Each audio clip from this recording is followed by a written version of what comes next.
What's up, traders? Let's talk about prop firms, prop funding, risk reward, psychology around that as I go drive to the garden and drive to the farm. And this is my backyard. I'm very blessed. I'm very lucky. A decent little small surfing wave, actually. Just to reflect before going into the topic, today I lost my P&L in my portfolio or my live account went down $2,000, but I went up plus $14,000 in a challenge account. Sort of interesting. So, to me, I really think prop firms make a ton of sense and are the way to go for me. So let's first off talk about my capital situation, okay? I have around $150,000 in capital, maybe 150, 160, okay? I'm living off of $40,000 a year. So if I do nothing and I have no income, I have 4 years to survive, okay? Or if I'm trading that as my portfolio, I have about 1 year and a little over $100,000 to trade with. Or I have 2 years and $80,000 to trade with. Okay? Now it's possible to make it, considering I have now a year's experience in the market, a year experience trading, where things are getting better, it's encouraging, and I expect it to work for me. However, what if instead I didn't trade real money and I just traded challenges? Instead, I would have 1 year's I'd have 1 year's expenses plus 120 200K challenges, or 2 years expense and 80 200K challenges. My odds sound so much better. So let's talk about the challenges. Now, there's a lot of benefits to them psychologically and in general. Now, these prop funds make money because most people fail challenges. They also either have a trading desk where they farm the best traders, it's all demo, or they sell that info to someone else who, a prop desk who might copy trade the best trade if someone's very consistently profitable. It's a great business model because they make money off the losers and they make money off the winners. So I don't see them going anywhere. Now, for the trader, yes, it's difficult to make 10% in a month. For sure, it's difficult to pass trades or to pass challenges. And not only do you need to get 10% in a month, depending on the challenge, then you need to get 5% in 2 months. Then you make profit on whatever. Now, it's hard to do this, but when you're risking $1,000 to take a 200K challenge and you pass your challenge and you pass your verification, and now you have $20,000 trading equity. There's an 80-20 profit split, so it's $16,000 trading equity. But it's a 16 risk reward. You're risking $1,000 to make $16,000. How hard is it to do that? It's hard to do, but you're risking $1,000 to make $16,000. It's incredible risk reward. Now, part of the beauty of it is if you're a losing trader, it takes much longer to blow a challenge than it takes to blow a trade. So for me, my typical risk is $1,000 on a trade. Okay? A 200K challenge is around $1,000. In March, I lost $30,000. There's no way I could have lost 30 challenges, right? So it's drawdown control. It's also drawdown control in the sense that, because it takes a while to blow up a challenge. Even if you risk bit, like I don't trade intraday, right? Typically. But the fastest I've blown a challenge is like a couple weeks, right? So instead of trading live and losing 30K, I could have failed like 3-4 challenges, right? So it's a way to minimize drawdown. Now it's also not so bad because like what happens when you blow your challenge?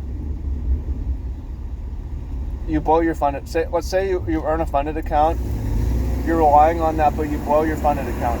Well, you don't lose any money other than if you didn't get a refund, you lose your $1,000. Say you pass your account, you pass everything, and you get to decide how you want to risk it. Say you have a bunch of accounts, and you decide, this is one idea of how to trade it. Like, I have 5 accounts, I'm going to pick one of them, and I'm going to put a big risk on that one account, on an A+ trade setup. And my max drawdown is $10,000, so I'm going to risk $9,000. My max daily drawdown is not 10, I'm going to risk 9 on a 3R with a high probability. If I win, I make $27,000. Okay, I get 80% profit split. I get like $24,000. I risked $1,000, I made $24,000. Now, what happens if I lose that trade? My account goes down $9,000, but I don't lose any money. I don't lose any real money. It's $191,000. I'm in drawdown. Yeah, I might lose that account now. The odds of passing aren't as good. But then what happens if I actually blow up? I get a couple more tries, right? Now I'm going to risk $5,000, so I get a couple tries. What happens when I blow up that account? Nothing. I lose the $1,000, or if I got my refund, I don't lose anything. I have to go through the process again. But that's ridiculous. It's so much better, where you put yourself in a position where you can make $27,000 on your next trade, or nothing happens, and your initial risk was $1,000. Now let's talk about the challenge itself. So the challenge is quite interesting, where you have to pass, say, 10R in 30 days. And there's a number of ways to do it. You could risk 1R and try to make a 10R. And also, a lot of them will give you free retries if you end the month in profit or end the month over 5R. So you could to 10%, you could risk 1% and try to do 10R. You could risk 2% and try to do 5R. You could risk 3% and try to do 3R. So there's a number of ways of doing it. And it's if you're a solid trader with decent stats and you're waiting for your A+ setups and you're disciplined and you risk big, you're not going to pass every challenge. But you take 5 challenges, you'll pass 2 or 3 of them, right? You pass 2 or 3 challenges. Say you pass 3 challenges. Now you pass 2 verifications. You spent $5,000 and now you have $40,000 in trading equity, right? You do a 10R, and from here,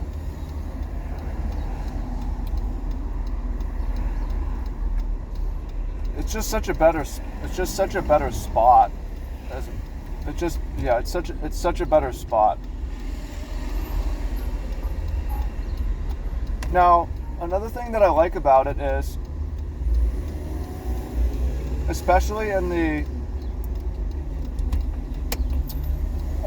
way the challenge is set up, it kind of gives you good habits. So an example is, I had a Bitcoin long on today. I had it it was an A+ setup. I had a long in my live account, I had a long in my challenge account.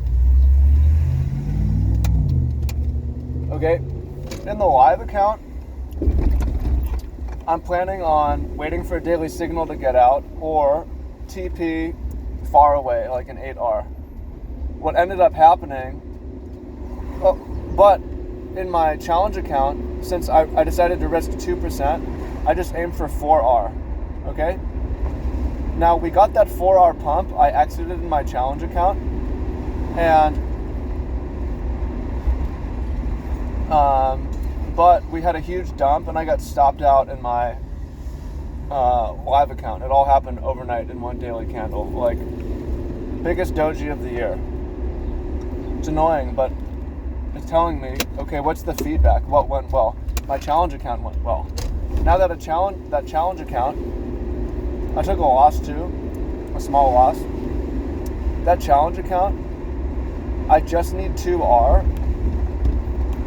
No, I need 1R. I need 1% growth. So I would never do this in my live account where I go looking for 1RR trades. 1RR trades aren't good enough. But in my challenge account, I can now look for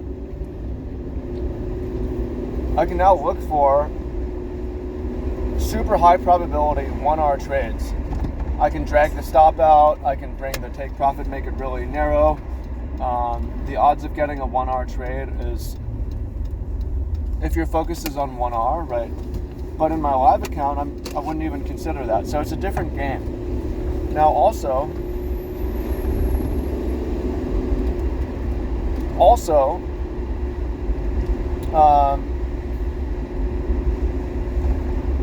when you're passing the verification and you need 4 or 5R in 60 days, obviously you want to pass it sooner, but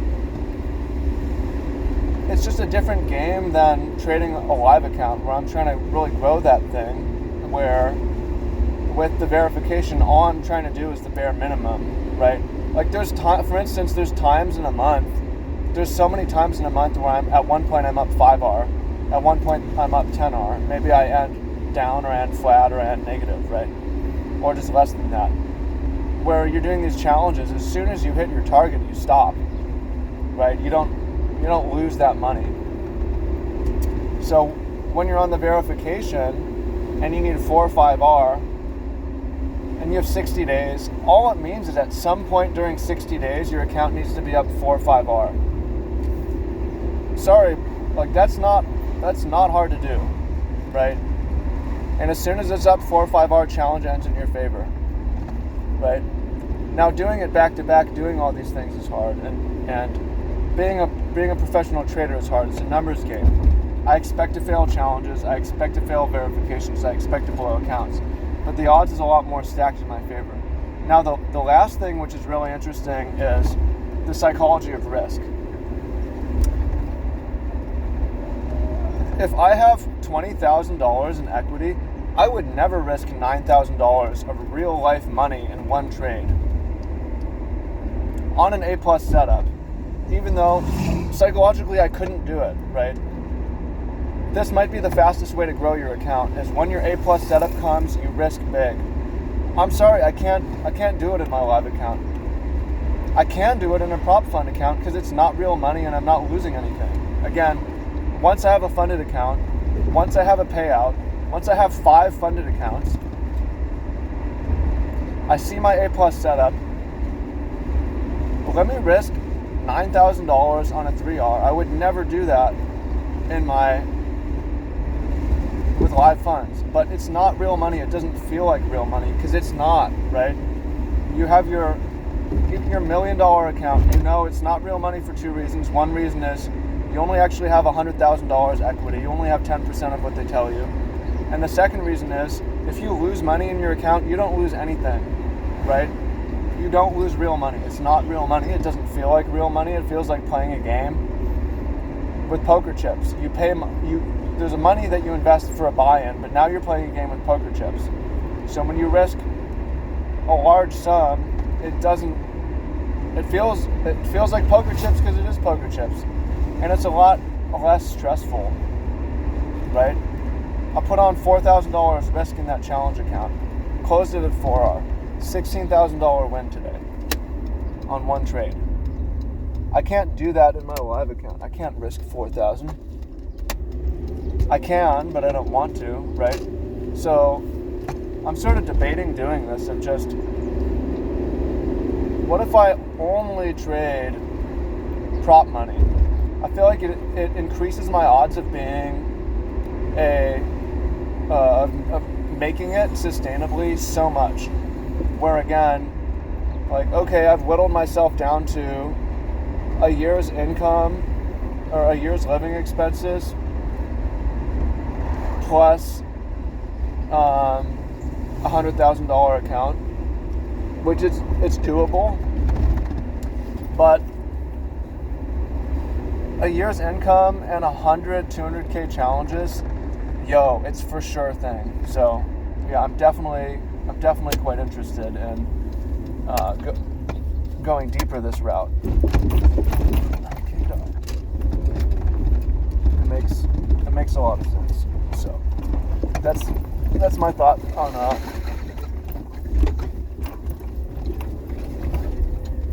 prop funds. It makes sense. The risk reward is absurd, and they can do it because they make money if you lose and they make money if you win. So yeah, I'm all about it. And my goal for the year is pass as many challenges as possible. And then I'm gonna consider doing it, but I'm thinking about doing being very aggressive, like stacking as many accounts and being conservative. And then if I see an A+ setup, choose one account and take max risk in that account. That's my thought. So yeah, prop funds, I'm about it. Okay, peace.